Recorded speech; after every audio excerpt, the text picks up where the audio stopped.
We are in Mission Month 2020. In this time, the Church reminds all Christians of their missionary vocation. The Missionary Month is an opportunity to listen again to the call of the Lord and to answer like the ones before us. Here am I, send me. Many of those called before us were able to listen to the voice of the Lord in times of difficulties. Their testimony gives us strength in this time. They were the challenges before them, but were not afraid to share the little they had. With them we answer, here am I, send me. Now, as we look forward to the 500 years celebration of the Christian faith in the Philippines, as missionaries, we want to renew our commitment of baptism and answer to the call of the Lord. At this time, one of our questions, which may be difficult for all, is, what can I share as Christian? The Missionary Month presents us possible answers to that question. First of all, as disciples will share Jesus' mission. He asks us to be personally willing to be sent to tell the world of His love, because He Himself is love.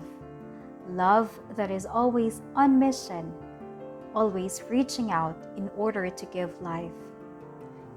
Out of His love for us, God our Father sent His Son Jesus as His first missionary. Jesus, crucified and risen for us, draws us in turn into His mission of love, and with His Spirit, He makes us His disciples and sends us on a mission to the world and to its people. We all participate in the mission of Jesus. His life and words are still the source of all missionary activity at all times. The Church has traditionally highlighted the mandates of Jesus to His disciples to engage in mission. In response, over the centuries, thousands of dedicated Christians have given their lives to spread the gospel, both in their home countries as well as in far-flung areas of the world. Every year, the Pope sends to all a message on occasion of the Missionary Month, reminding and inviting the Church to reflect on its missionary dimension. In the message of this year, 2020, the Holy Father presents the theme, Here am I, send me.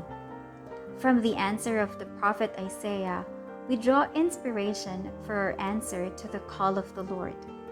In this year, marked by the suffering and challenges created by the COVID-19 pandemic, the missionary journey of the whole Church continues in light of the words found in the account of the calling of the prophet Isaiah. Here am I, send me.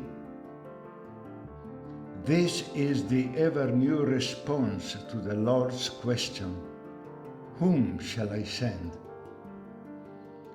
This invitation from God's merciful heart challenges both the Church and humanity as a whole in the current world crisis.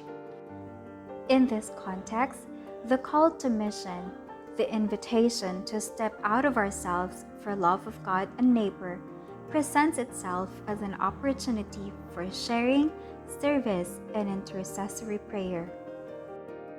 Jesus calls us as disciples to share a life in community. The disciples are to be together, cooperate, live together. Very different personalities are to be integrated into one community.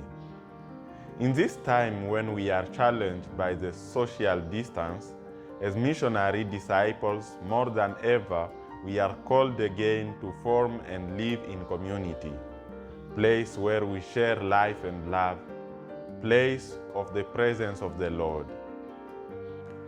Are we willing to be sent forth at any time or place to witness to our faith in God, the merciful Father? Are we like Mary, ready to be completely at the service of God's will? This interior openness is essential if we are to say to God, "Here I am, Lord, send me to serve." Understanding what God's saying to us at this time of pandemic also represents a challenge for the church's mission. Illness, suffering, fear, and isolation challenge us. The poverty of those who die alone, the abandoned, those who have lost their jobs and income, the homeless, and those who lack food challenge us. Being forced to observe social distancing and to stay at home invites us to rediscover that we need social relationships as well as our communal relationship with God. Far from increasing mistrust and indifference, this situation should make us even more attentive to our way of relating to others. And prayer, in which God touches and moves our hearts, should make us ever more open to the need of our brothers and sisters. In all of this, God's question, "Whom shall I send?" is addressed once more to us and awaits a generous and convincing response. "Here am I, send me," to share, to serve, and to pray.